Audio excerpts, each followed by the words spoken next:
Hey, salut à tous, c'est Clem. J'espère que vous allez tous et toutes très bien. Bah, moi, ça va nickel. Et donc là, je vais faire une vidéo qui n'est certes pas très originale, mais que je n'ai pas encore fait sur la chaîne. Donc, il fallait bien que je la fasse un jour. Il s'agit donc, comme vous l'avez vu au titre et à la miniature, d'un bilan lecture.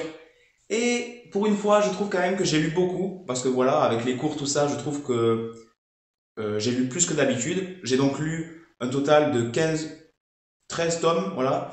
Et il y a une grosse série sur laquelle je me suis quand même concentré. Je vous montre ça tout de suite. Et oui, il s'agit de Tokyo Revengers. Donc j'ai lu un total de 9 tomes. Donc du tome 4 jusqu'au tome 12.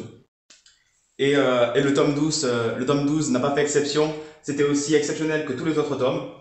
Donc je pense quand même que mes tomes préférés étaient le tome 4 que voici et le tome 9, même si vraiment dans l'ensemble tous les tomes étaient excellents, j'ai passé à chaque fois un moment incroyable. Et à chaque fin de tome, je me suis lancé sur le suivant, tellement j'adore cette série. Je m'attendais pas à autant de potentiel, on va dire. J'ai été choqué par la qualité du manga, et en particulier par le suspense qu'il apporte, c'est-à-dire que j'ai ressenti pas mal d'émotions avec ce manga, comme j'ai pu ressentir, peut-être pas le niveau peut-être pas au même niveau, mais en lisant Chainsaw Man, j'étais passé par toutes les émotions et je trouve que ce manga, on va dire, est au niveau de, comme un petit frère, quoi. Vraiment, il est juste en dessous pour moi. Au niveau du suspense et de la hype qu'il me procure. C'est vrai qu'il y a peu de mangas qui me font ressentir ça et je suis trop content d'avoir découvert ce manga. C'est pour ça que je vous le recommande à tous, hein, parce que franchement, je trouve que c'est assez ouvert, même si, bon, il y a des combats un peu de gang, tout ça. C'est pas très violent, je trouve, hein. Peut-être que tout est relatif et que ça dépend des perceptions aussi. Donc c'est l'histoire de Takemichi. Je vais essayer de vous le trouver. Donc ça c'est Takemichi dans le présent. Parce que voilà, c'est donc un manga qui traite du retour du voyage dans le temps quand même. Donc cette thématique du voyage dans le temps, elle est mêlée au milieu du Furio, du gang. Et franchement, ça fait un combo vraiment épique, tellement stylé que on en redemande toujours plus. J'espère quand même que la série ne va pas dépasser les 30 ou 40 tomes. Je pense que c'est bien parti pour, mais bon, on verra bien si c'est bon sur la durée, parce qu'un manga, on peut pas le juger quand même que à un arc ou deux. Il faut vraiment que ce soit bon sur la longueur. Pour l'instant, moi j'adore. Donc j'ai même pas, j'en ai même oublié le scénario. Donc c'est Takemichi qui un jour se rend compte que sa petite amie d'enfance est morte. Et du coup, il va tout faire pour se reprendre en main, sauf que c'est trop tard, pardi. Il a un peu gâché sa vie, selon lui. Et il est amené à retourner dans le passé. On va dire il est poussé, enfin voilà, et du coup on le pense mort, mais il revient dans le passé. Et logiquement, il peut changer le futur. Et c'est là tout le pétillant du manga, enfin tout ce qui est vraiment intéressant et qui fait que ce manga est juste génial. Un gros banger. Lisez Tokyo Revengers, c'est excellent. Donc voilà, hein, franchement, même les couvertures sont vraiment magnifiques. J'aime vraiment l'édition, elle est vraiment pas mal, même si bon, c'est du papier, voilà, assez fin, on voit un peu à travers.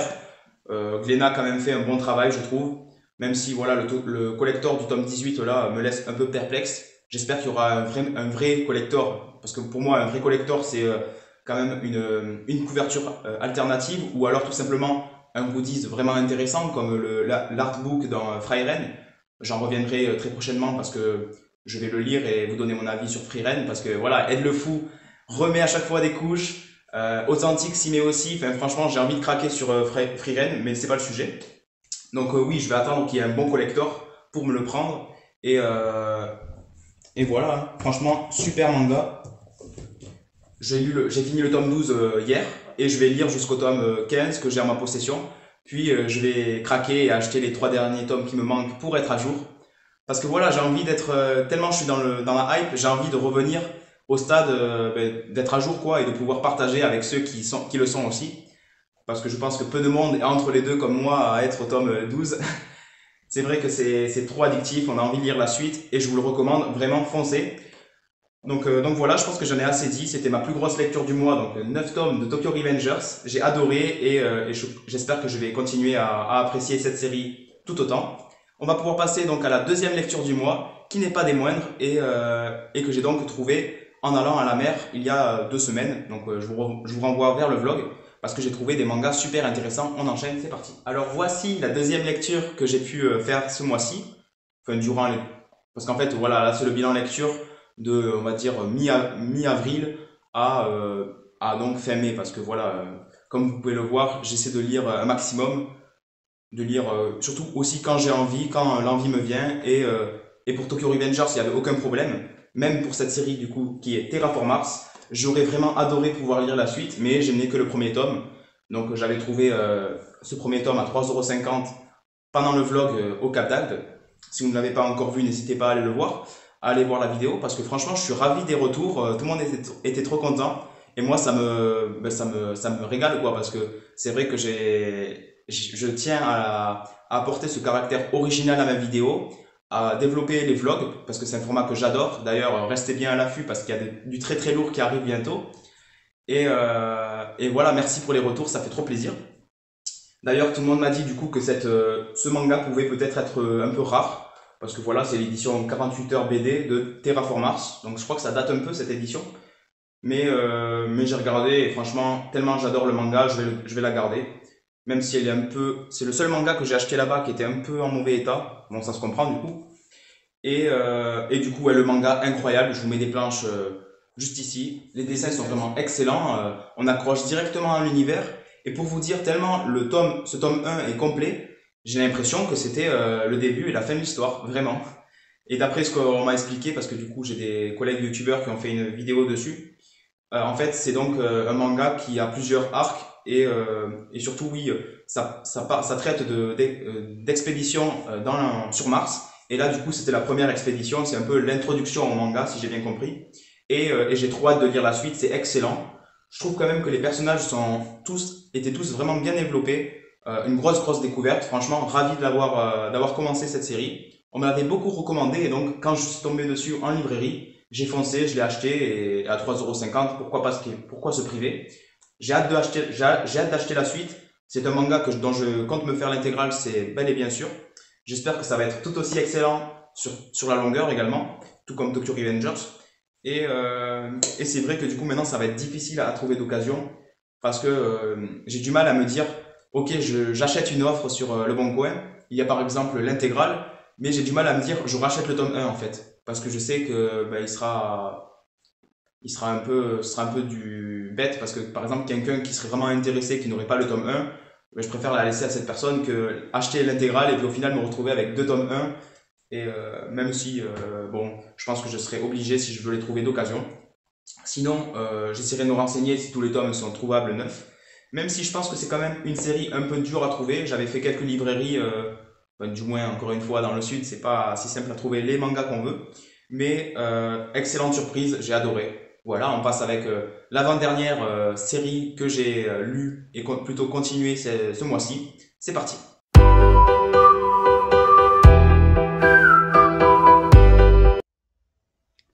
Donc ce mois-ci, j'ai également lu 17-21 ans de Tatsuki Fujimoto. Donc franchement, c'était une superbe lecture. Donc c'est des histoires courtes de l'auteur de Chainsaw Man et Fire Punch, donc comme je l'ai dit, Tatsuki Fujimoto. Même si voilà, là on n'a pas trop le temps de s'attacher, enfin on nous laisse très peu de temps avec chaque histoire, donc c'est à peu près 50 pages par histoire. Donc petite parenthèse, je trouve que ça vaut plus le coup que Look Back qui était sorti récemment et qui coûtait le même prix pour 30 ou 40 pages de moins, ce qui n'est pas négligeable quand on achète un livre, il faut l'admettre. Et franchement, ces petites histoires valent vraiment le coup. Donc mes préférées étaient la première et la troisième. La dernière que beaucoup de monde a apprécié. Moi, je l'ai un peu moins aimé. Peut-être que je n'ai pas tout compris. Donc franchement, c'est toujours aussi génial. Voilà, hein, Tatsuki Fujimoto, je l'adore. Et si vous voulez un peu plus découvrir en détail son univers, je vous recommande Chainsaw Man que j'ai lu et que j'ai adoré. Donc 11 tomes, c'est très abordable et franchement un très bon auteur. Donc voilà, je recommande 17-21 ans, j'en ai fait la lecture et je l'ai dévoré ce tome. Je m'attendais un peu à quelques histoires pas forcément très intéressantes et j'ai été agréablement surpris. J'ai vraiment passé un très bon moment de lecture et c'est ce qu'on demande quand on achète un tome. Donc voilà, je vous le recommande, 17-21 ans. Il y a aussi 22-26 ans qui sort très bientôt, donc en fait Ça, c'est donc les histoires courtes qu'avait écrit Tatsuki Fujimoto entre 17 et 21 ans. Donc c'était vraiment, je pense que c'est vraiment très précoce son talent. Donc voilà, hein, pouvoir être capable d'écrire de telles histoires à 17 ans, je trouve ça quand même assez fou et ça tient du génie. Donc franchement, découvrez cet auteur si ce n'est pas encore fait parce qu'il vaut vraiment le détour. Il vous fera passer par toutes les émotions et c'est vraiment moi ce que je recherche dans les mangas, des mangas qui font quand même un minimum réfléchir. Et ça c'est quand même un plus. Donc voilà, je vous le recommande et on enchaîne directement avec la dernière lecture qui elle m'a un petit peu déçu. Voilà, c'est parti. On va donc parler de The Promised Neverland. Donc j'ai lu le tome 17. C'est vrai que ça fait un moment que je traîne avec cette série. Ce pour plusieurs raisons. D'une, j'ai pas envie de quitter cet univers qui est ma foi incroyable, j'adore. Franchement, c'était une grosse surprise. C'était un des premiers mangas que j'ai vraiment adoré avec les premiers tomes, le premier arc. Donc plutôt un manga, je vous recommande de lire le manga, franchement, parce que même la fin, honnêtement, donc oui, la deuxième raison, c'est que c'est vrai, c'est un peu moins bien, mais ce n'est pas franchement mauvais. Il y a quand même l'univers qui reste vraiment intéressant. Certes, c'est un autre arc avec donc des personnages qui changent un peu de comportement, des méchants, de plus en plus de méchants qui ont peut-être un peu moins de sens qu'au début, mais je pense quand même que la fin sera correcte. J'ai hâte de la lire. Et en même temps, comme je vous dis, je n'ai pas envie de quitter ces personnages vraiment excellents que sont Emma, Rey et Norman. Même si je sais qu'après avoir fini cette série, j'aurai le droit à la lecture du tome 0, donc le Mystic Code. Alors oui, j'en parle, mais bon, je suis allé le chercher quand même. C'est un peu cool quand même de montrer à quoi ça ressemble. Donc voilà le Mystic Code, donc le tome 0 de The Promised Neverland, que j'ai acheté donc dès sa sortie parce qu'il m'avait vraiment fait de l'œil. Et vous avez vraiment plus de 200 pages, donc franchement, il y a de quoi faire. Franchement, c'est un gros pavé. Il y a des interviews, des informations exclusives de Pozuka Demizu au dessin et de Kayu Shirai au scénario. Deux auteurs vraiment talentueux. Et de ce que j'ai compris, donc Kayu Shirai, je crois, sort une nouvelle série bientôt, donc je vais bien m'y intéresser, vous inquiétez pas. Donc oui, j'ai trop hâte de voir ce que ça vaut et je vais le lire donc après le tome 18, 19 et 20 de The Promised Neverland de la série classique. Et j'ai hâte de voir quand aussi je vais pouvoir le lire parce que je m'engage à chaque fois à lire du The Promised Neverland et puis j'ai tellement de lectures vraiment plus attractives et addictives que je les lis, elles en priorité, mais vous inquiétez pas, je vais finir The Promised Neverland et vous donner mon avis très probablement dans le prochain bilan lecture. Donc voilà, maintenant je vais faire un petit classement des lectures de ce mois, les lectures que j'ai le plus appréciées quand même pour que vous puissiez vous faire une idée. Donc en première place, on retrouve l'excellent Tokyo Revengers que j'ai vraiment adoré découvrir et lire. Parce que voilà, j'avais lu les 3 premiers tomes pour une vidéo découverte manga, donc je vous mets la fiche d'information juste ici. J'avais adoré, mais j'attendais d'en lire un peu plus pour voir. Et tout s'est confirmé avec la suite. J'ai vraiment adoré. J'ai lu jusqu'au tome 12. Donc j'ai lu vraiment 12 tomes en moins de mois. Franchement, c'est presque un record pour moi cette année. Voilà. Et cet été, par contre, je vais vraiment charbonner. Je vais lire un maximum. En deuxième place, on retrouve l'excellent 17-21 ans, donc le recueil de 4 histoires de Tatsuki Fujimoto, alias l'auteur de Chainsaw Man et Fire Punch. C'était vraiment excellent. Voilà, j'en ai parlé tout à l'heure. Lisez ce recueil d'histoires, franchement ça vaut le coup, ça vaut le détour, plus peut-être pour moi que Look Back et tenez-vous, soyez à jour parce que il y a donc le 22-26 ans qui arrive très bientôt que je vous conseillerais aussi de découvrir, même si je ne l'ai pas encore lu. Ensuite on a donc en troisième position Terraform Mars que j'ai vraiment très apprécié. En plus je l'ai lu donc à la mer, donc le contexte s'y prêtait pour passer un très bon moment. Mais oui, franchement, pour être objectif, c'était vraiment un très bon manga, de très bons dessins, un scénario aux petits oignons. Franchement, j'ai bien aimé. Pas mal de retournements de situation, ceux que j'apprécie dans les mangas. En dernière position, même si bon, ça reste un shonen très connu, The Promised Neverland, que j'ai un peu moins aimé, comme je vous l'ai dit. Donc voilà. Maintenant, je vais vous faire un petit point sur les mangas que je compte lire très bientôt, parce que voilà, ça peut être sympa aussi de faire un petit suivi. Donc on a le tome 1 de Manchuria Opium Squad que j'ai trop hâte de découvrir, qui est donc un manga sur la consommation, enfin plutôt la production de l'opium en Mandchourie, donc une région de la Chine si je ne dis pas de bêtises. n'hésitez pas à me dire en commentaire quand je dis des petites bourdes, ça peut être aussi sympa pour ma culture. Et je vais pas essayer de trop vous montrer des dessins, mais c'est assez noir, assez sombre, et j'ai trop hâte de découvrir cette série. Mon père aussi, ça lui fait pas mal de l'œil, et je pense qu'il la lira. Quand je l'ai acheté d'ailleurs, il m'a dit tiens, tiens, c'est quoi ça? Alors que d'habitude, il me demande jamais ce que j'achète si il s'y intéresse pas tellement. Et là, ça lui a un peu ça lui a fait une bonne impression, on va dire, la couverture, dans une très belle édition de chez Vega Dupuis, donc un éditeur qui fait pas mal de séries intéressantes. Donc il y a ça chez eux qui m'intéresse, Peleliu, dont Authentique fait pas mal la promotion, qui m'a l'air vraiment sympa. Et un autre manga aussi, je ne saurais pas te dire de tête, j'essaierai de retrouver donc au montage, qui a l'air vraiment super intéressant. Franchement, ils font un bon travail. Et pour moi, ces deux maisons d'édition là, Mangetsu, Vega Dupuis, qui travaillent un peu dans la même direction et qui font vraiment de bonne impression, je trouve. Tout comme Noël Graphics qui arrive en force. Tenez-vous prêts parce que je pense que eux, ça va être de très très gros concurrents avec leur gamme de prix vraiment basse et des séries qui, ma foi, ont l'air correctes et vraiment intéressantes. Je compte sur toi, Manga Critique, pour me tenir à jour de ce qui sort là-bas pour peut-être un jour craquer pour leur série. En deuxième titre que je compte continuer, il s'agit de Sky High Survival, le tome 5, parce que voilà, j'ai trouvé une offre avec 12 tomes, ou plutôt 10 tomes de Sky High Survival. Du tome 5 à 12, il y en a 7. Et c'est un très bon manga, j'ai vraiment apprécié les 4 premiers tomes, mais je m'étais arrêté du fait du prix du manga, et aussi le fait donc de ne pas pouvoir les trouver facilement d'occasion. Là, pour 3,50 €, 4 € l'unité, je dis oui en fait, et j'ai trop hâte de lire la suite. D'autant plus que l'animé, on peut toujours attendre. Netflix, voilà, hein, ils sont bons pour certaines séries comme Alice in Borderland, saison 2 en décembre, je crois. Mais pour continuer les séries qui sont un peu longues, ils ont un peu de mal. Et je me demande quand même si on peut pas trouver la série sur un autre site qu'une autre plateforme. Dites-le moi en commentaire, ça pourrait m'intéresser. Donc voilà, tome 5 de Sky High Survival que je compte lire très bientôt. Et je vais aussi enchaîner, je pense, avec les autres tomes parce que c'est donc un survival game.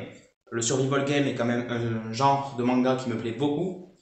Même si voilà, je pense que c'est quand même quelque chose qu'on ne doit pas trop nous bassiner avec, quoi. Il faut vraiment que ce soit éphémère, enfin pas tout le temps quoi, lire de ce style de manga. Lire des fois un peu du Tokyo Revengers, du manga de science-fiction, ça peut faire aussi beaucoup de bien. Donc voilà les deux séries que je compte lire en priorité. Moi en tout cas j'espère que ce petit bilan lecture vous a plu. Voilà, j'ai essayé de faire un format un peu différent et j'espère que ça vous a plu. Si c'est le cas, n'hésitez pas à me le dire en commentaire, à partager, à me dire quelle série vous avez aimé ce mois-ci, quel titre vous avez lu aussi. Et en parlant donc de Tatsuki Fujimoto, je vois que de plus en plus de jeunes quand même se mettent à s'intéresser à cet auteur, alors que quand même, il faut avoir quand même une certaine ouverture d'esprit pour s'intéresser à ces titres. Ça me fait trop plaisir de voir que de plus en plus de monde découvre son génie et en atteste. Ensuite, Tokyo Revengers, j'espère qu'il y en a dans les commentaires qui me diront ouais, j'ai commencé, c'est trop bien. Parce que voilà, j'aimerais ne pas être un ovni, même si au début j'en étais un peu un, vu que je n'avais pas lu cette série et qu'elle me faisait, tout le monde me disait ouais c'est génial. Enfin, surtout sur les réseaux, il y avait une grosse communication quand même. Là c'est un peu descendu la hype, mais ça reste quand même excellent. J'ai hâte de me mettre à jour et de vous tenir au courant. En tout cas, oui, n'hésitez pas à vous abonner si ce n'est pas encore fait. Et je vais vous faire donc un petit bonus pour ceux qui sont restés jusqu'à la fin de la vidéo.